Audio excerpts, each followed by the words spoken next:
Assalamualaikum warahmatullahi wabarakatuh. Waalaikumsalam warahmatullahi wabarakatuh. Alhamdulillahi rabbil alamin. Wassalatu wassalamu ala asyrafil anbiya wal mursalin Sayyidina Muhammadin wa ala alihi wa ashabihi ajma'in. Amma ba'du. Yang terhormat para alim ulama, asatid wal ustadzat, tokoh masyarakat, bapak, ibu, wali santri, TPQ, beserta seluruh panitia, hadirin wal hadirat yang dirahmati oleh Allah. Sebelum kita ngaji, saya teringat satu makalah di dalam kitab I'anah Thalibin, bahwa setiap amal itu mempunyai dua kemungkinan. Setiap amal solih kita itu mempunyai dua kemungkinan. Yang pertama, kemungkinan diterima oleh Allah, dan yang kedua, kemungkinan ditolak oleh Allah. Tetapi ada satu amal solih yang itu langsung diterima dan direspon dan ditanggapi oleh Allah Subhanahu wa ta'ala. Kalau jenengan sedekah, mungkin Allah masih melihat hati kita tidak ikhlas. Di situ belum tentu diterima. Sholat kita mungkin masih pamer, ibadah kita, baca Quran kita masih belum tulus karena Allah. Tetapi ada satu amal ibadah yang itu tidak harus nunggu 1 menit, 2 menit, tapi langsung direspon oleh Allah, langsung ditanggapi oleh Allah. Amal itu bernama sholawat. Amalnya apa namanya, Bu? Sholawat. Maka di dalam satu hadis disampaikan, kok majelis ilmu itu tidak ada sholawatnya kepada Rasulullah, maka majelis ilmu itu ada kemungkinan akan berakhir dengan penyesalan gitu. Tiratun namanya. Ya, dalam hadisnya seperti itu. Maka saya ingin kita awali baca sholawat walaupun cuma beberapa kali. Mau nggih, ibu-ibu nggih? Baik, kita sholawatan dulu yang pendek-pendek saja karena sudah malam dan dingin. Mari bareng-bareng yang pendek aja. Shallallahu ala Muhammad. Ikuti saya bareng-bareng, bapak-bapak juga sama ya. Sallallahu ala Muhammad. Sallallahu alaihi wasallam. Sallallahu ala Muhammad. Sallallahu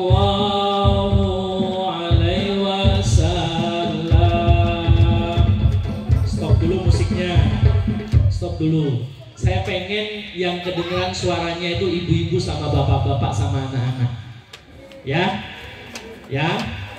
Ibu-ibunya malah asik dengerin musiknya, Bu, nggak ikut sholawat malah. Yuk, sarang-sarang. Maaf ya Mas ya. Tak stop dulu musiknya. Enggak apa-apa. Ya, yuk bareng-bareng 1 2 3. Sallallahu ala Muhammad.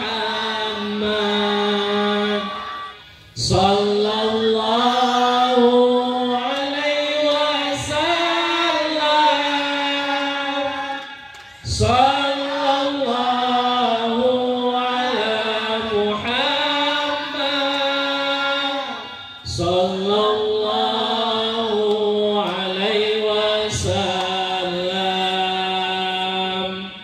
Ya Nabi salam alaika, ya Rasul salam alaika, ya Habib salam alaika, salawatullah alaika. Alhamdulillahirabbil. Ibu-ibu, bapak-bapak yang dirahmati oleh Allah, sebelum saya menyampaikan materi pengajian, ada musuh manusia yang paling nyata di dunia ini, namanya setan, iblis. Kalau saya main bola, musuh main bola saya itu, saya tahu jurus main bolanya, maka kemungkinan saya menang lawan dia. Ketika saya berlomba main voli, saya tahu jurus musuh saya main volinya, ada kemungkinan saya menang main voli. Nah, musuh kita itu setan, dan kita tidak ada pilihan lain, kita harus menang lawan setan itu. Maka kita harus paham, jurus andalan setan itu ada dua. Ada berapa, Bu? Dua. Jurus yang pertama, setan itu mencari teman untuk diazab bareng-bareng oleh Allah. Mencari teman. Maka setan itu sudah berjanji di dalam Al-Quran akan mengganggu manusia dari depan, dari belakang, dari kanan, dari kiri, dari atas, dari bawah. Setan itu seperti itu. Maka jurus yang pertama adalah targetnya membuat manusia itu menemani setan diazab oleh Allah. Apa itu jurus setan? Membuat jenengan tidak bersyukur. Membuat ibu-ibu tiap pagi kerjaannya sambat gersulo, ngeluh, sambat. Karena apa, Bu? Karena kalau kita bersyukur sama Allah, rezekinya dikurang apa ditambah? Tapi kalau jenengan sambat, rezekinya dikurang apa ditambah? La in syakartum la azidan aku. Nek syukur ditambah.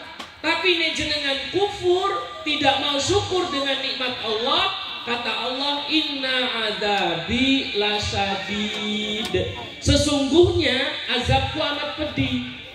Jenengan harus paham, yang diazab oleh Allah pertama itu adalah setan. Dan setan mencari teman.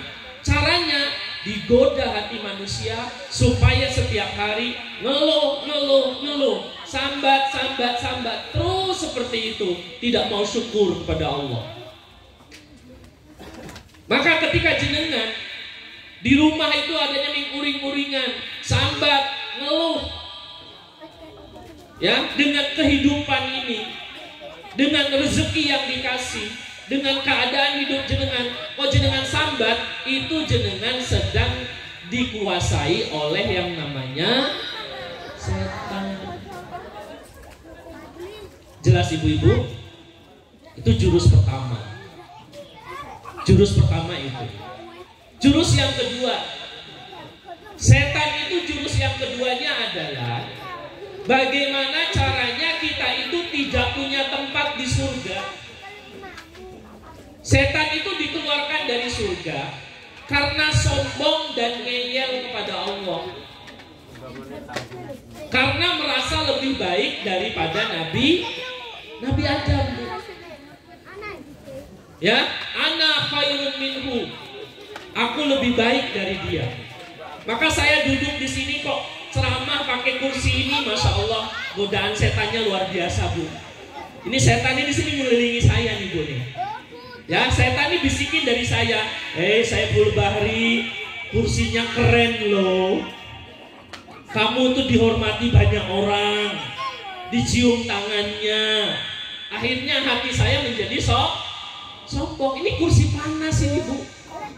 Aslinya kalau boleh saya deprok aja di situ ngajinya, bawa kitab gitu. Ya, ini godaan luar biasa. Karena apa? Setan itu targetnya membentuk manusia untuk sombong, merasa lebih baik. Naudzubillahi min. Maka ibu-ibu hati-hati dengan dua jurus setan ini. Ketika jenengan itu belum baik, ketika jenengan itu masih dalam keadaan biasa saja, setan akan mengganggu jenengan untuk tidak syukur.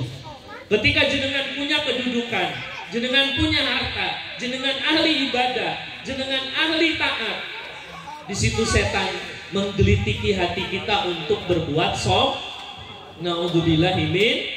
Nah, ini kerjaannya setan tuh kayak gini.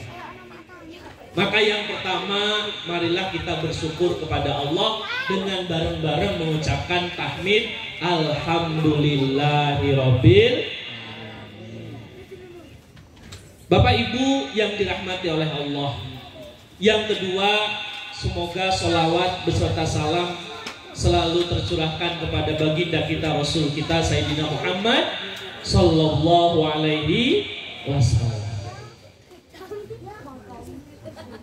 Ibu-ibu, bapak-bapak yang dirahmati oleh Allah. Allah berfirman di dalam surat At-Tur ayat 21. Ayat pinten Bu? 21. Niki kula le matur campur aduk nih Bu. Nek jenengan ajeng protes ke Ustadz Toifur sama Pak Asep yang datang ke rumah saya.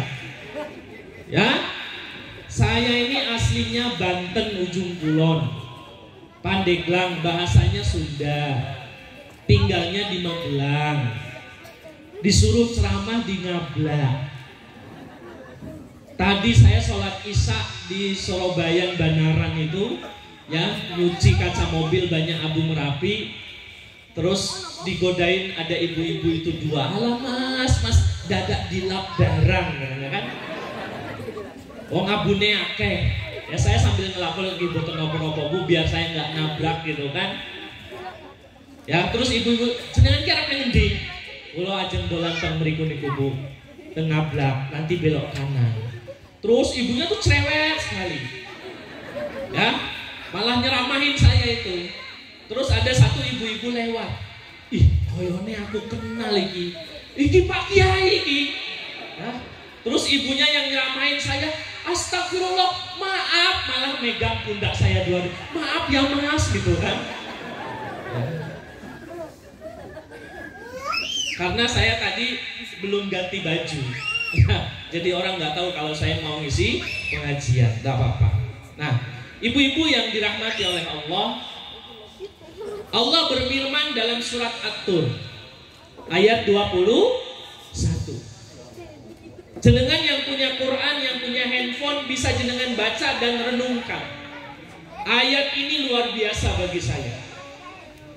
A'udzubillahi minasyaitonirrajim. Bismillahirrahmanirrahim. Walladzina amanu wattaba'athum dzurriyyatahum biimanin, dan orang-orang yang beriman dan keturunannya mengikuti mereka dengan keimanan, alhaqna bihim dzurriyyatahum, Allah akan kumpulkan kita bersama keturunan kita. Maksudnya pripun niku Pak Ustaz? Ibu-ibu, nek jenengan hari ini beriman, jenengan hari ini taat, kok ketaatan jenengan, keimanan jenengan diteruskan oleh anak cucunya, besok jenengan akan dikumpulkan oleh Allah di surganya bareng anak cucunya. Tidak hanya itu Pak, bahkan di ayat berikutnya Allah menyampaikan akan kami sediakan bagi mereka bifaqihatin walahmin. Allah sediakan buah-buahan, sediakan daging-daging, mimma yashtahu, ya, sesuai apa yang mereka inginkan. Ya, maksudnya gimana ini Pak Ustadz? Tugas seorang anak, mana anak-anak angkat tangan, anak-anak yang masih merasa merasa anak-anak di sini. Saya juga masih anak, rumah saya masih punya bapak. Ya, saya angkat tangan. Tugas seorang anak adalah melanjutkan amal solih kedua orang tuanya. Jelas anak-anak? Tugas seorang anak adalah meneruskan amal solih kedua orang. Kalau orang tuamu itu sholat 5 waktu, kamu juga harus sholat 5 waktu. Jangan nunggu disuruh dulu. Jelas? Nah, ini galak nih kiainya dari Banten kok. Ya, jadi tugas seorang anak tugas saya adalah melanjutkan amal solih kedua orang tua. Karena apa? Nanti kita akan dikumpulkan. Maka di dalam kitab, baik tafsir Tahlili, tafsir Ibnu Katsir, tafsirnya yang ditasih oleh Gus Baha, ada yang diterbitkan oleh Universitas Islam Indonesia Jogja. Saya beli itu kitab tafsirnya, harganya lumayan, ya. Tapi saya sempat bohong sama istri saya. Ditanya sama istri saya, piro regane? Alah, meng 150, saya bilang. Begitu paketnya datang, dilihat sama istri saya, mau tanya 1.800.000. Wah, ngamuk istri saya ya. Gak apa-apa, kan nggak mungkin dibakar ya Bu ya. Kecuali kalau saya beli alat pancing gitu, nah itu diumpetin nanti buat mancing. Nah, kitab itu di situ dijelaskan sama Bu. Dari 3 kitab yang saya baca, ada seorang bapak, diceritakan seorang laki-laki. Nek laki-laki yang mesti bapak bukan ibu. Ya, nek laki-laki mesti suami bukan istri. Diceritakan ada seorang laki-laki ditempatkan oleh Allah di surga.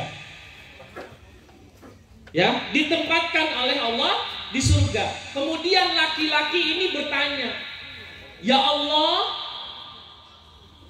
kok saya nggak ketemu sama bapak ibu saya? Kok nggak ada ya ibu sama bapak saya di surga?" Bingung dia. Dicari nggak ada itu. Hadis ini diriwayatkan oleh Ibnu Abbas. Yang kedua, kalau dia mencari bapak ibunya, berarti dia statusnya apa Bu? Anak. Oh, yang dicari bapak ibunya kok berarti statusnya anak. Yang kedua, dia mencari istrinya. Ya Allah, saya kesana kemari, saya cari kok nggak ada istri saya. Berarti statusnya apa dia? Suami. Berarti siapa ini? Laki-laki kan Bu? Laki-laki. Ini bapak-bapak jangan pura-pura merem loh jenengan. Ya, dengerin Pak. Ya, kalau enggak nanti ibu-ibu sampai rumah dites ya. Tadi Ustadz Saiful bilang apa gitu. Ya, dengerin. Yang pertama yang dicari siapa? Bapak sama ibu. Yang kedua yang terakhir, si laki-laki ini mencari anak-anaknya. Ya Allah, saya nyari di sini kok nggak ada anak saya. Berarti statusnya sebagai bapak. Jadi laki-laki itu namanya misalkan Ustadz Taifur. Ya, Ustadz Taifur dimasukkan ke surga oleh Allah. Sampai ke surga Ustadz Taifur itu nggak nemu bapak ibunya. Istrinya yang nggak ada juga di surga. Anak-anaknya Ustadz Taifur yang nggak ada. Ustadz Taifur protes sama Allah, ya Allah, kemana kedua orang tua saya? Kemana istri saya? Kemana anak-anak saya? Kenapa mereka tidak ada di sini? Dijawab sama Allah, wa yuqalu lahu, dikatakan kepada dia, innahum lam yablugu darajataka wa amalaka. Sesungguhnya mereka belum sampai derajatmu Ustadz Taifur. Sesungguhnya ibumu, bapakmu, istrimu, anak-anakmu belum beramal solih seperti kamu Ustadz Taifur. Ini disampaikan oleh Allah. Jadi kenapa orang tuamu gak di surga? Kenapa istrimu gak di surga? Kenapa anakmu gak di surga? Karena mereka tidak beramal solih sepertimu. Karena mereka belum sampai seperti derajatmu. Dijawab sama Ustadz Taifur, ya Allah, qad amiltu li walahum. Kata Ustadz Taifur, ya Allah, saya sudah beramal solih untuk diri saya dan untuk mereka. Ada dua nih, hafalin ya Pak ya. Jawabannya Ustadz Taifur ada dua, dihafalkan ini. Ya Allah, aku sudah beramal solih untuk diriku dan untuk mereka, bapak ibuku, istriku, dan anak-anakku. Contohnya yang untuk diriku itu apa? Ustadz Taifur sholat 5 waktu. Itu namanya Ustadz Taifur beramal untuk dirinya. Ustadz Taifur baca Al-Quran. Itu untuk dirinya. Tapi ketika Ustadz Taifur bilang, aku sudah beramal untuk mereka, Ustadz Taifur membaca Fatihah dikirimkan untuk orang tuanya. Setiap ba'da sholat Ustadz Taifur, ya Allah, untuk istriku yang cantik dan solihah, Al-Fatihah. Ya Allah, untuk anakku nomor 1, nomor 2, nomor 3, Al-Fatihah. Itu namanya Ustadz Taifur beramal untuk dirinya dan juga untuk keluarga. Contoh yang paling gampang, ibu-ibu sekarang hati jenengan, teng atine jenengan neretek, coba jenengan neretek, ya Allah, jadikan pahala ngaji malam hari ini untuk saya dan untuk anak-anak saya. Niku jenengan beramal untuk diri sendiri dan untuk anak. Paham boten ibu-ibu? Saged dipahami boten niki? Jadi Ustadz Taifur bilang kepada Allah itu ceritanya, ya Allah, saya sudah beramal untuk saya dan saya sudah beramal untuk ibu, istri, dan anak-anak saya. Maka zakat itu dibagi dua. Zakat dibagi berapa, Bu? Dua. Zakat pertama namanya zakat syariah. Yang kedua namanya zakat thariqah. Ya, siapa yang membagi dua ini? Syekh Abdul Qadir Jailani di dalam kitabnya bernama Sirrul Asrar. Jenengan pasti apa siapa Syekh Abdul Qadir Jailani? Nek jenengan tahlil mesti disebut namanya kan? Khususon li ruhi. Ya. Syekh Abdul Qadir Jailani Al-Fatihah. Nah, Syekh Abdul Qadir Jailani ini menulis kitab namanya Sirrul Asrar, artinya rahasia dari rahasia. Di dalam kitabnya itu bab ke-16 apa ke-11 saya lupa. Itu beliau membagi zakat itu ada dua, Pak. Satu zakat syariat, yang kedua zakat thariqah. Kalau zakat syariat itu jenengan bertani, nanam padi, panen sekian ton, terus jenengan zakat.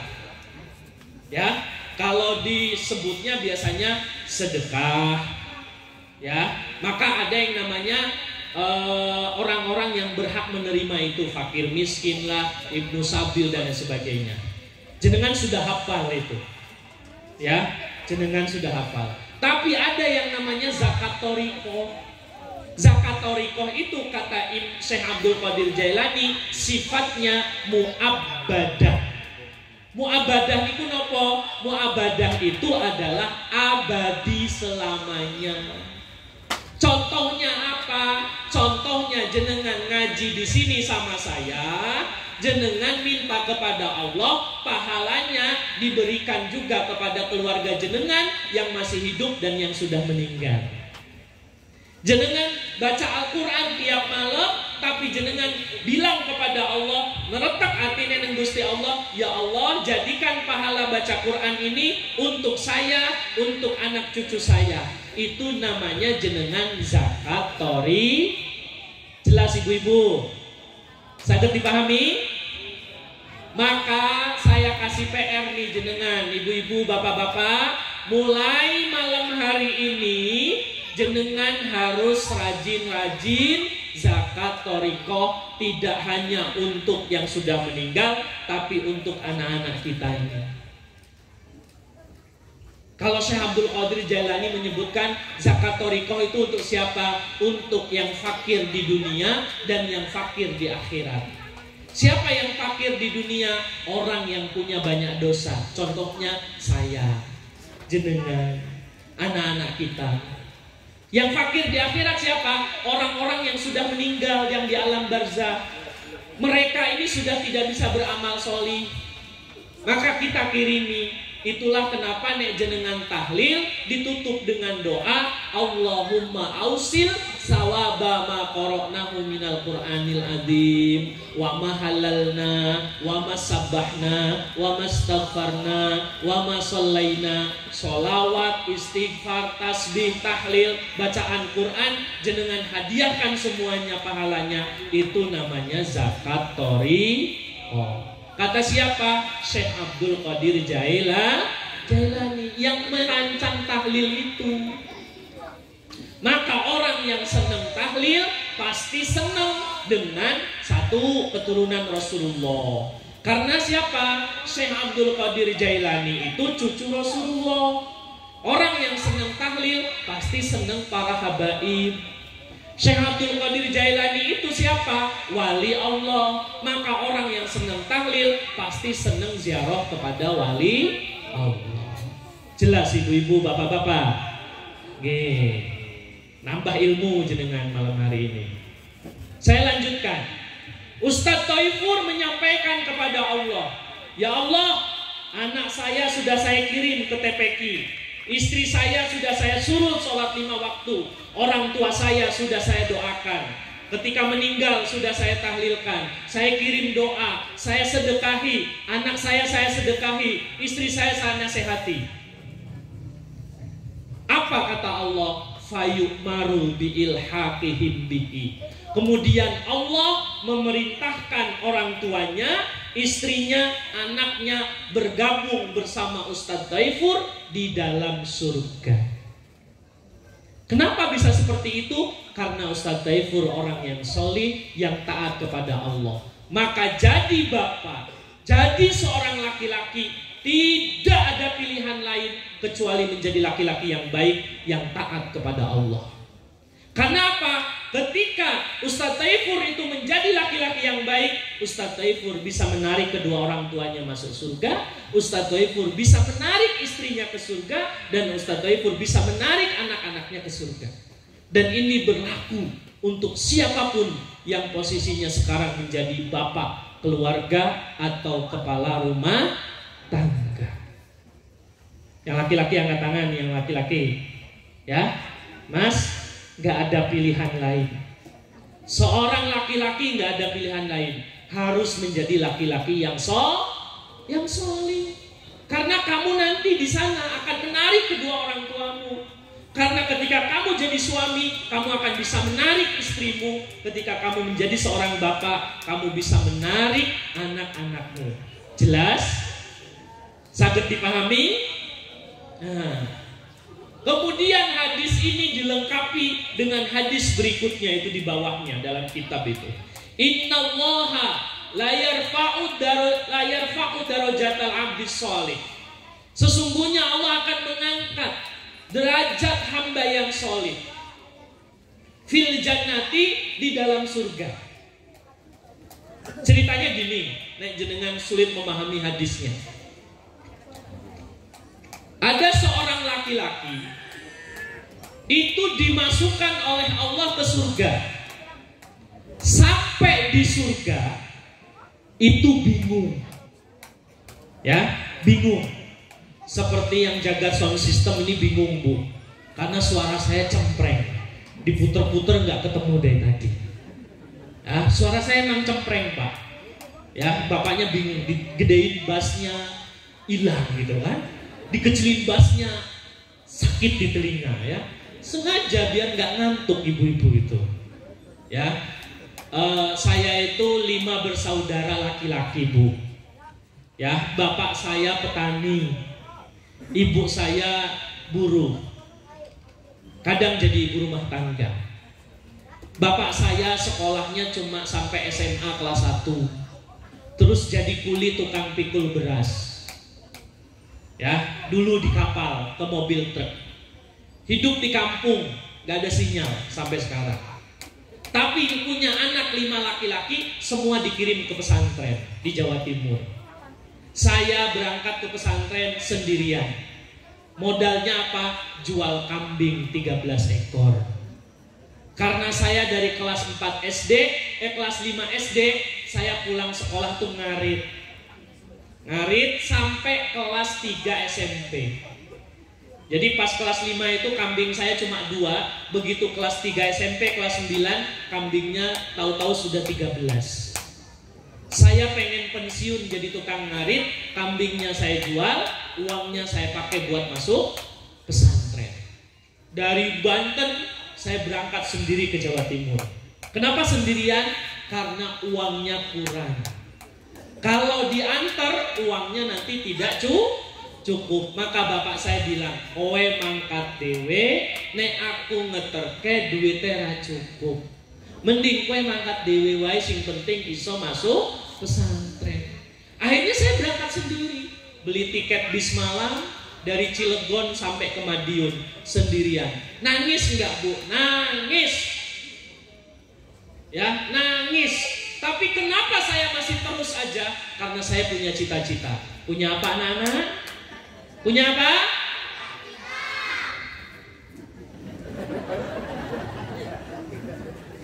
Orang kalau nggak punya cita-cita, itu mesti hidupnya nggak jelas. Jadi kalian yang kecil-kecil harus punya cita-cita. Pak Saiful ini nggak nyampe nyablak sini kalau nggak punya cita-cita. Coba saya itu, Saiful Bari cita-citanya apa? Sembuhlah nggak ngerti. Ya wis ngarit lah terus kayak. Terus boten Bu? Iya, tapi abah saya tanya, kamu punya cita-cita nggak? Punya. Saya pengen jadi guru. Saya pengen jadi dosen. Saya pengen jadi pembicara yang hebat, keliling Indonesia. Kalau perlu gratis. Alhamdulillah sampai ngablak pun saya gratis. Nanti pulangnya disangoni kok. Terus boten Bu? Iya. Ya, saya tuh diundang ke Lampung. Pesawatnya dibelikan tiketnya, diinapkan di hotel yang bagus, ya, diundang ke Jakarta, naik pesawat, tiketnya pulang pergi dibelikan, hotelnya bintang 5, udah kayak raja. Sebabnya apa? Satu anak-anak, ilmu. Apa? Dan Allah sudah berjanji akan mengangkat manusia itu beberapa derajat karena ilmu pengetahuan. Maka saya lanjutkan. Ada seorang bapak masuk surga bingung.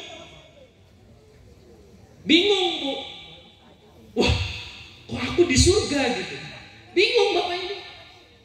Ya, kenapa bingung? Karena merasa dirinya tidak pantas. Kok aku melebu surga gitu ceritanya.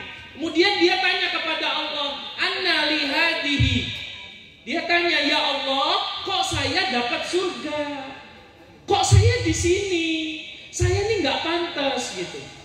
Dijawab sama Allah, "Bi istighfari waladika laka."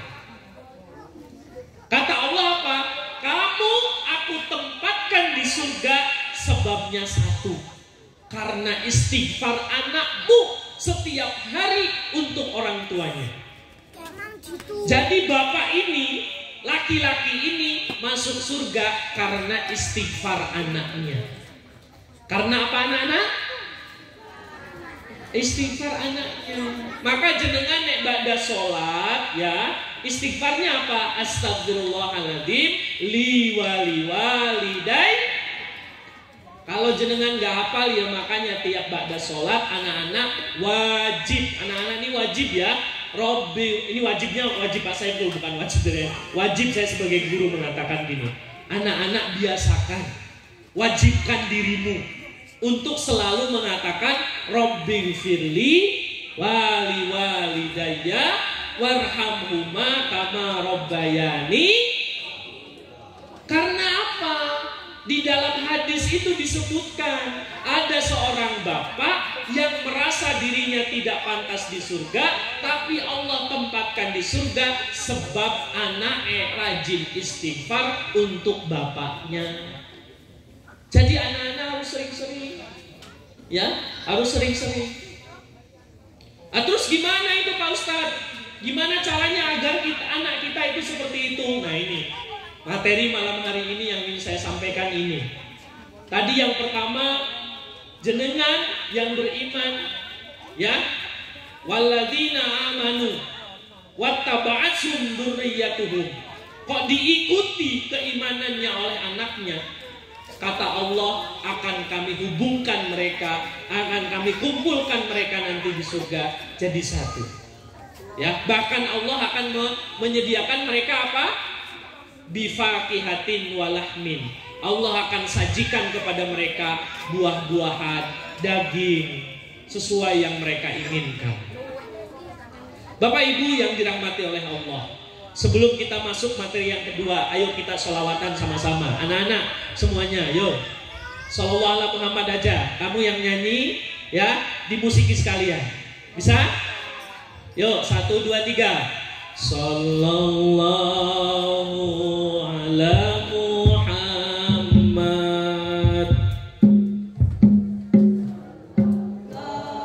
alaihi wasallam. Sallallahu ala Muhammad. Ayo semuanya ibu-ibu.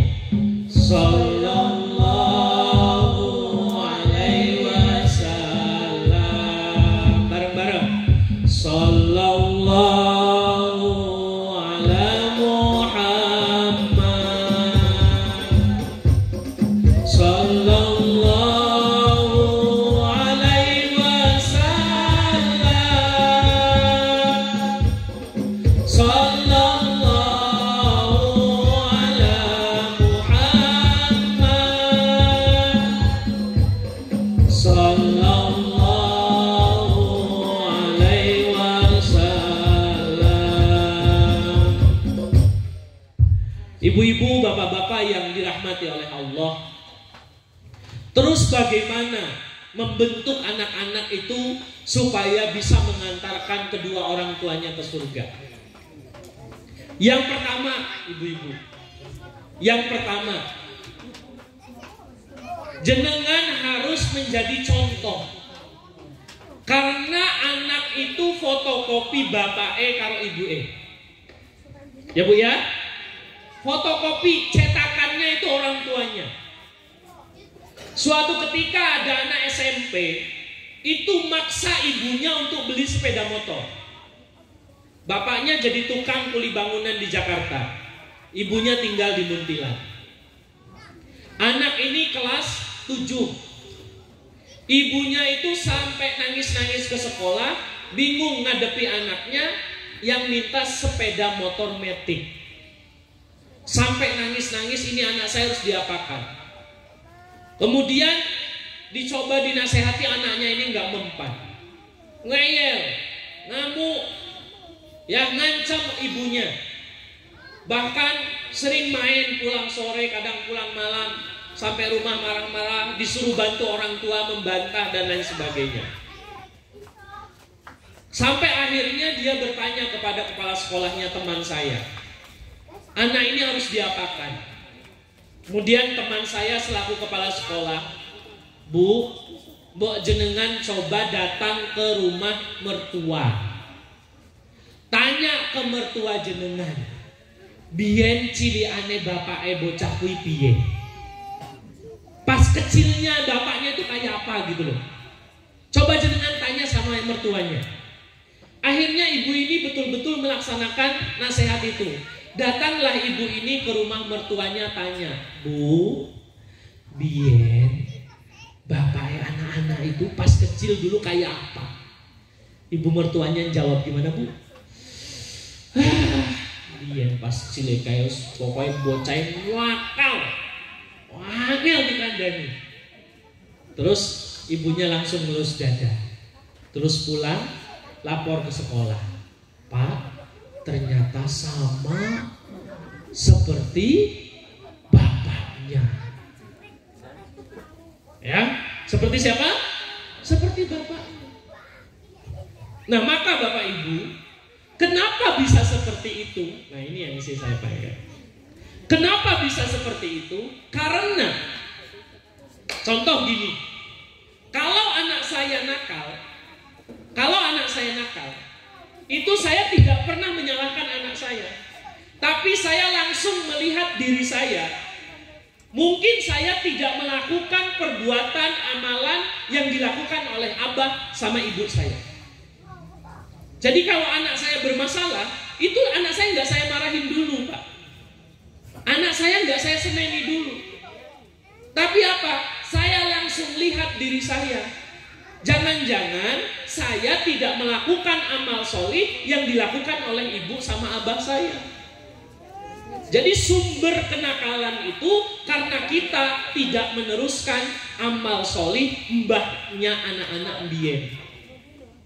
Maka langsung saya tanya ibu saya, Bu, dulu pas saya kecil sampai besar, apa yang ibu lakukan? Ibu saya itu rajin puasa di tanggal lahir saya. Bahasa Jawanya apa, Bu? Weton. Rasulullah itu rajin puasa di hari lahirnya. Hari apa? Hari apa? Senin. Ibu saya itu rajin. Ya, setiap hari lahir saya juga nggak tahu. Ketika saya tanya ibu saya cuma jawab, pokoknya wong puasa, ya orang puasa itu doanya makbul. Itu yang pertama. Yang kedua, ya Bu ya, yang kedua, ibu saya rajin sekali sedekah atas nama anaknya. Atas nama anaknya. Kami, saya, kakak, adik saya 5 bersaudara. Saya masih ingat kejadian itu. Abah saya bilang ke saya seperti ini. Walaupun kalian di pesantren, ibumu masih masak itu banyak. Ya, masaknya tetap banyak. Seperti anaknya di rumah. Tapi sisa makanannya dikemanakan? Dikasihkan, disedekahkan. Tapi ketika ibu saya sedekah, ibu saya di hatinya berucap, ya Allah, semoga pahala sedekah ini itu memudahkan anakku dalam belajar mencari ilmu. Yang ketiga, ibu-ibu, bapak-bapak, ini dibawa pulang ke rumah. Ibu saya ini setiap ba'da sholat selalu sedekah Fatihah untuk anaknya. Kebetulan baca Quran walaupun gratul-gratul gak jelas, ya masih banyak salah tajwidnya, tidak seperti yang muda-muda. Ibu saya itu rajin baca Al-Quran. Karena apa? Ibu saya sekolahnya cuma SMP, MTS kelas 3. Habis itu gak pernah sekolah lagi. Tapi seneng pengajian. Nah, setiap ibu saya baca Quran, ibu saya selalu mengucapkan di dalam hatinya, ya Allah, jadikan pahala baca Quran ini mensolihkan anak-anakku. Maka setelah hari ini saya mohon kepada bapak-bapak, ibu-ibu semuanya di sini, agar anak-anak ini semuanya batinnya terikat, semangat belajarnya terikat. Biarkan mereka main seperti ini nggak apa-apa. Ya, tapi yang penting jenengan. Sekarang saya tanya ibu-ibu, bapak-bapak, dijawab pakai suara yang jelas. Yang pengen anaknya pinter itu orang tua apa guru? Yang pengen anaknya solih dan solihah itu guru TPQ apa orang tuanya?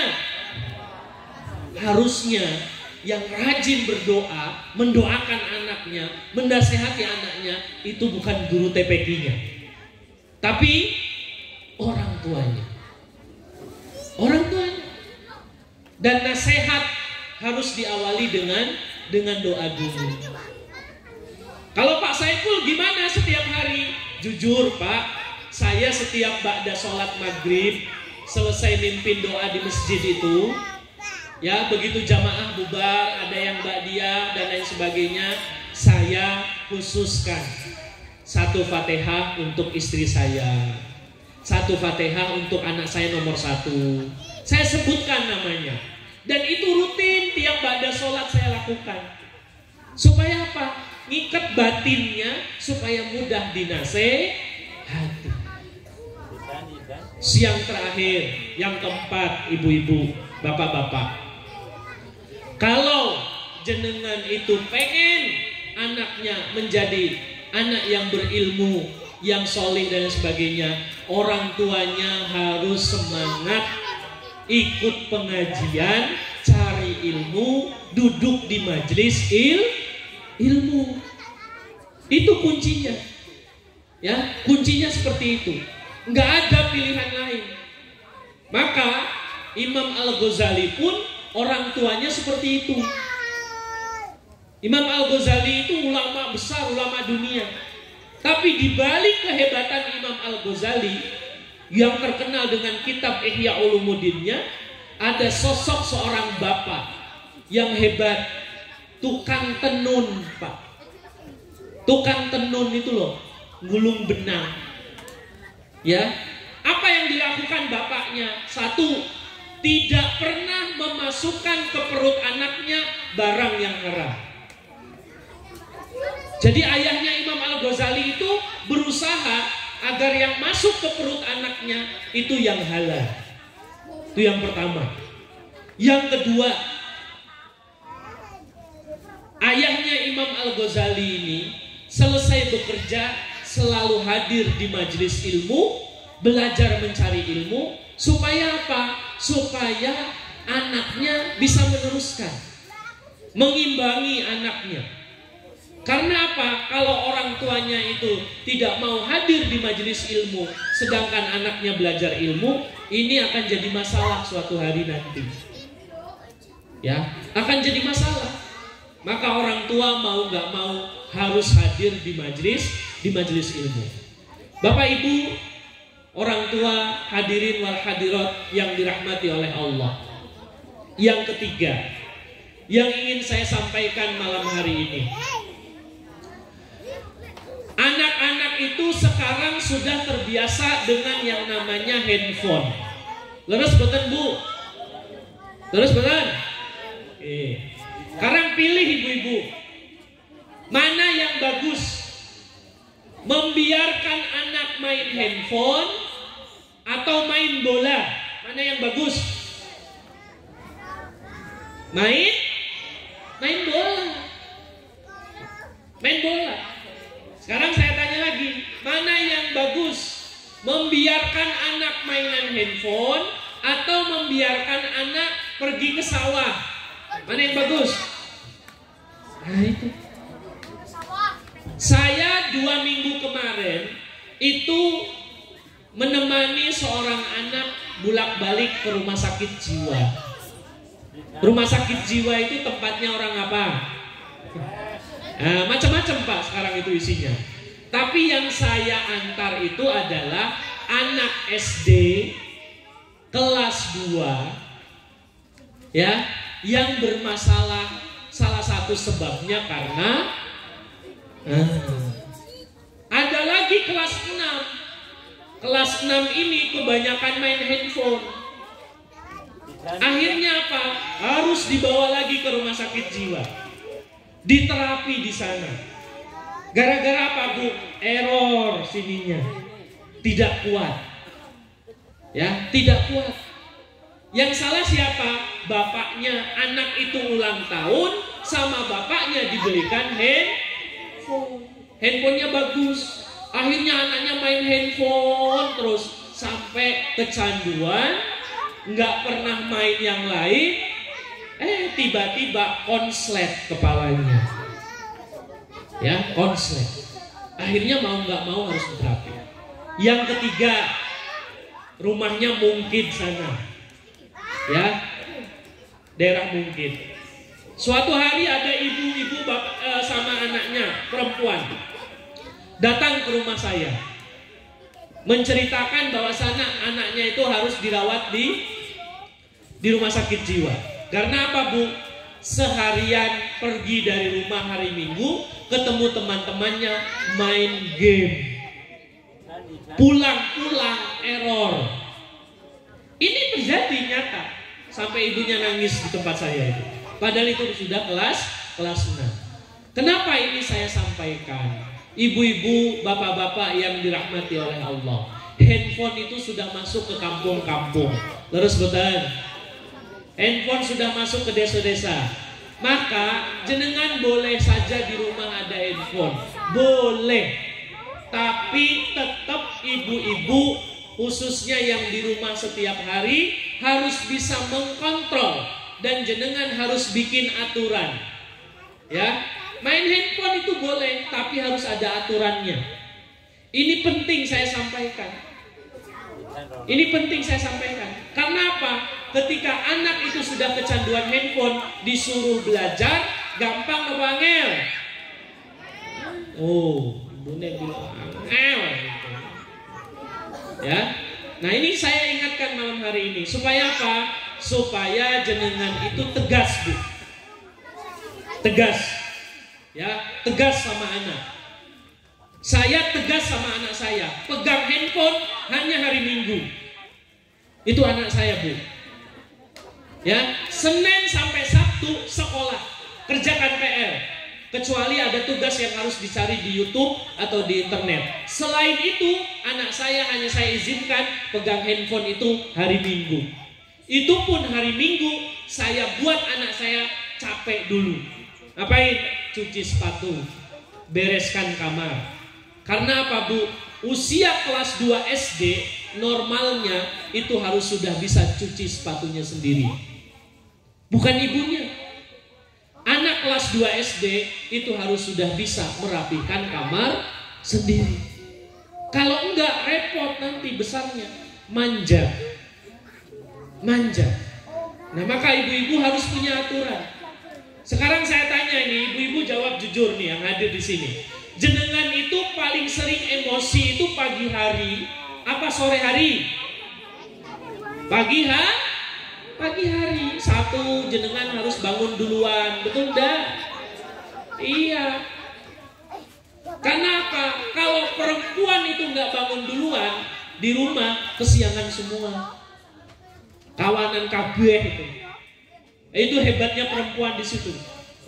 Ya. Nah, ibu-ibu pasti bangun duluan itu. Nyalakan kompor, bangunin anak, bangunin ini, masak, nyuci baju dan lain sebagainya. Maka ibu-ibu akhirnya emosi ketika anaknya sulit dibangun.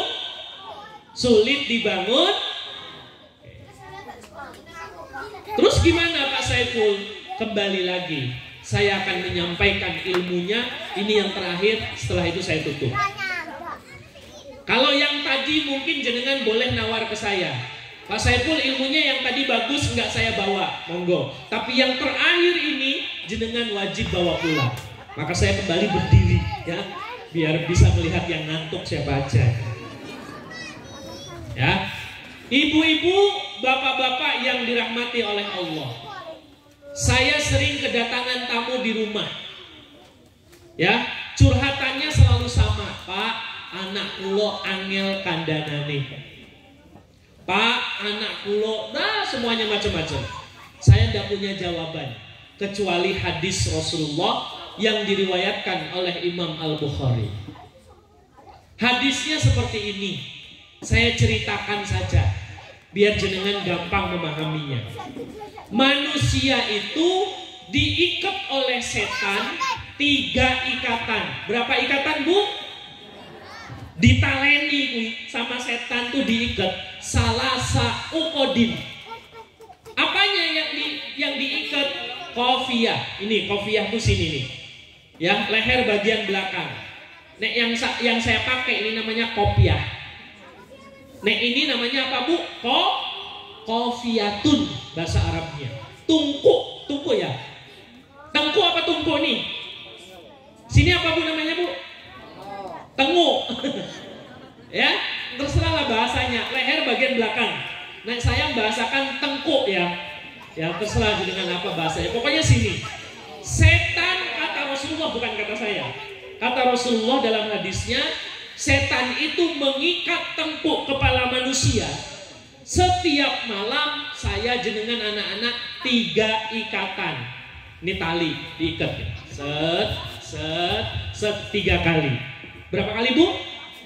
3. Kalau ikatan ini nggak dilepas, besok pagi yang nuntun kita kira-kira siapa? Saya ulangi sekali lagi. Nek malamnya diikat setan, paginya ikatannya ini nggak dilepas, sing nuntun jenengan kira-kira siapa? Setan. Jenengan ngikat kambing, terus jenengan tuntun, om diikat kambingnya. Nah masalahnya apa? Kita, bapak-bapak, ibu-ibu, itu diikat oleh setan salah sa'uqodin 3 ikatan ini. Kalau ini nggak dilepas tiap hari, maka kita akan dalam tuntunan, dituntun rono rene digeret karo suwi-suwi tingkah lakune kaya, omongane kaya. Akhirnya jenengan ngomong, Pak, iki anae awak dhewe kudu diruqyah iki koyone. Gonong Pak Kiai beben disebul. Repot, Bu. Maka jenengan saya kasih tahu cara melepas ikatan setan ini. Kalau diikat 3 berarti caranya 3. 1. Cara melepas ikatan setan. Yang pertama, kalau jenengan idza istaiqadha, ketika jenengan bangun tidur, fadzakarallah, jenengan harus ingat Allah, baca doa alhamdulillahilladzi ahyana ba'dama amatana wa ilaihin. Baca doa ibu-ibu, minimal alhamdulillah. Saya itu pernah diprotes anak saya, dari rumah sampai masjid saya ulangi doa itu berkali-kali. Alhamdulillahilladzi ahyana ba'dama amatana wa ilaihin nusyur. Alhamdulillahilladzi. Anak saya yang perempuan protes. Ih, ayah panjang jalan berisik. Doanya berkali-kali katanya. Cerita ke istri saya. Itu loh bunda, ayah itu loh panjang jalan berisik mulutnya. Ngapain doanya diulang-ulang kayak hafalan katanya. Saya sampaikan ke anak saya, ayahmu ingin melepas ikatan setan, minimal baca alhamdulillah. Ini harus jenengan amalkan. Besok pagi pas bangun langsung, pertama jenengan keinget saya dulu kan, cari Pak Saiful, ada langsung jenengan alhamdulillahilladzi ahyana amatana, lepas ikatan setan 1. Sisa berapa ibu-ibu? Sisa 2. Yang kedua akan lepas kalau jenengan ke kamar mandi, fa in tawaddo'a in halats uqdah. Kalau jenengan berwudu, ya lepas itu. In halats itu ucul. In halats itu ucul artinya. Uqdah itu 1 ikatan. Maka ketika jenengan itu wudu, maka ikatan yang kedua lepas.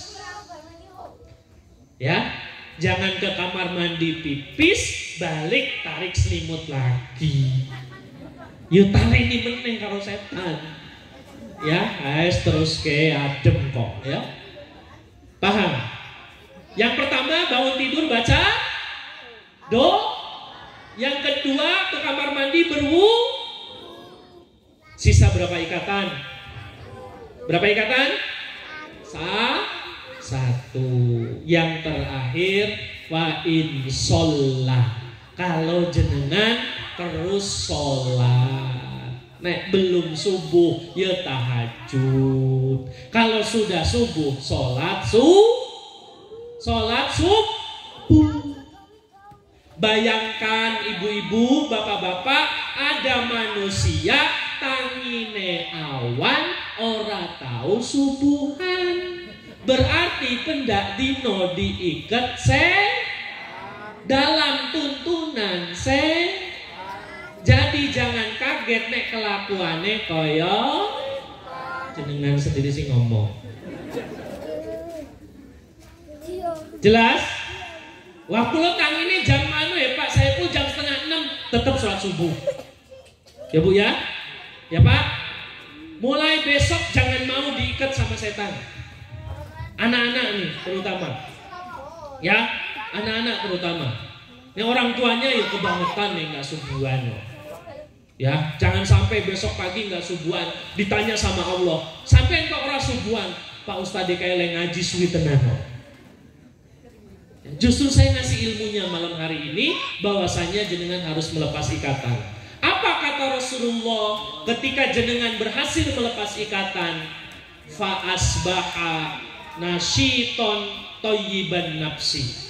Maka orang yang bangunnya pagi baca doa, kemudian berwudu, kemudian sholat subuh, fa asbaha nasyiton. Dia akan memasuki pagi hari, di hari itu dia akan menjadi manusia yang nasyiton. Nasyitun itu dalam bahasa Arab artinya semangat, rajin, ulet, tekun. Watae ape, thayyiban nafsi, jiwanya bagus. Kejiwaannya itu thayyib, bagus. Tapi kalau orang bangunnya siang, ora wudu, ora subuhan, kata Rasulullah, fa asbaha khobisan nafsi kaslan. Maka dia akan memasuki harinya menjadi manusia yang khobisan nafsi, jiwanya jelek. Jiwanya jelek. Ya, jiwanya jelek. Kalau jiwanya jelek, mesti kelakuannya jelek. Ditambah sama Rasulullah, hadis ini ditutup dengan satu kata, kaslan. Kaslan itu bahasa Inggrisnya keset. Keset itu pemalas. Ya, pemalas. Ya, pemalas. Suruh belajar nggak mau. Suruh ini wegahan. Nah, ini akibat bangunnya siang terus tidak sholat subuh. Maka ini kampung apa tuh namanya? Beran. Ya, semoga warga Beran tiap hari ikatan setannya lepas semua. Amin ya robbal alamin. Maka saya selalu sampaikan, ketika ada anak di sekolah, kok kelakuannya nggak karu-karuan, selalu saya suruh ngecek di rumahnya itu ada sholat subuhnya apa enggak. Ya, ada sholat subuhnya apa enggak. Maka ini penting ibu-ibu. Jenengan kalau tanya, Pak, gimana caranya anak sukses? Awali dengan bangun pagi itu tadi. Lepas dulu ikatan, setannya itu dilepas dulu. Saya kira ibu-ibu yang dirahmati oleh Allah, itu yang bisa saya sampaikan. Tidak usah banyak-banyak, nanti kalau banyak-banyak banyak yang dilupakan. Mau Pak Saiful ngomong apa? Lali kabeh malah. Repot ya Bu ya. Yang pertama saya sampaikan, jurus setan ada dua. Apa Bu? Sambat sama sombong. Yang kedua saya sampaikan, kita akan dikumpulkan nanti oleh Allah. Maka tidak ada pilihan, seorang bapak harus menjadi bapak yang solih, yang taat, karena itu bisa mengantarkan kedua orang tuanya, istrinya, dan anak-anaknya. Yang terakhir, lepas ikatan setannya, bangun pagi, baca doa, berwudu, dan sholat subuh. Ibu-ibu, bapak-bapak, saya mau tanya sebelum saya tutup. Dari awal saya berbicara sampai akhir, jenengan dapat ilmu enggak? Dapat. Dibawa pulang, diamalkan. Oke? Saya kira itu doanya sudah ya tadi ya? Belum. Mari kita berdoa bersama-sama, memohon kepada Allah Subhanahu wa taala semoga keluarga kita selalu dalam lindungan Allah Subhanahu wa taala. Liridaullahi ta'ala wali syafaati Rasulillah sallallahu alaihi wasallam wali qadai hajatina wa ala kulli niyatin sholihatin. Al-Fatihah. A'udzu billahi minasyaitonir rajim. Bismillahirrahmanirrahim. Alhamdulillahi rabbil alamin. Arrahmanir rahim. Maliki yaumiddin. Iyyaka na'budu wa iyyaka nasta'in. Ihdinas siratal mustaqim. Shiratal ladzina an'amta 'alaihim ghairil maghdubi 'alaihim waladdallin. Amin amin ya Allah ya rabbal alamin. A'udzu billahi minasyaitonir rajim. Bismillahirrahmanirrahim. Alhamdulillahirabbil alamin. Allahumma shalli ala sayidina Muhammad wa ala ali sayidina Muhammad. Allahumma ighfir lana dzunubana wa dzunuba walidina wa dzunuba asatidatina wa ustadatina wa dzunuba usratina wa abnaina wa banatina wa jami'il mu'minina wal mu'minat wal muslimina wal muslimat al ahya'i minhum wal amwat. Allahumma inna nas'aluka al-'afwa wal 'afiyah wa nas'aluka al-mu'afata ad-da'imah wa nas'aluka al-huda wa tuqa wal 'afafa wal ghina. Allahumma anzilna munzalan mubarakan wa anta khairul munzilin. Allahumma inna na'udzubika min ilmin la yanfa wa qalbin la yakhsha wa amalin la yurfa wa du'ain la yusma. Rabbana dzalamna anfusana wa illam taghfir lana wa tarhamna lanakunanna minal khasirin. Rabbana la tuzigh qulubana ba'da idh hadaitana wa hab lana min ladunka rahmah innaka antal wahhab. Rabbana hab lana minas solihin. Rabbana hab lana minas solihin. Rabbana hab lana minas solihin. Rabbana hab lana min azwajina wa dzurriyyatina qurrata a'yun waj'alna lil muttaqina imama. Allahumma kfina bihalalika an haramika wa aghnina bifadlika amman siwaka. Ya Rahman ya Rahim ya Fattahu ya Alim iftah alaina futuhal arifin. Ya Hayyu ya Qayyum birahmatika nastaghis. La ilaha illa anta subhanaka inna kunna minaz zalimin. Rabbana atina fid dunya hasanah fil akhirati hasanah wa qina adzabannar. Subhana rabbika rabbil izzati amma yasifun wa salamun alal mursalin walhamdulillahi rabbil alamin. Sirrul Fatihah. A'udzu billahi minasyaitonir rajim. Bismillahirrahmanirrahim. Alhamdulillahirabbil alamin arrahmanir rahim maliki yaumiddin. Iyyaka na'budu wa iyyaka nasta'in ihdinas siratal mustaqim siratal ladzina an'amta 'alaihim ghairil maghdubi 'alaihim waladdallin. Amin amin ya Allah ya rabbil alamin. Assalamualaikum warahmatullahi wabarakatuh.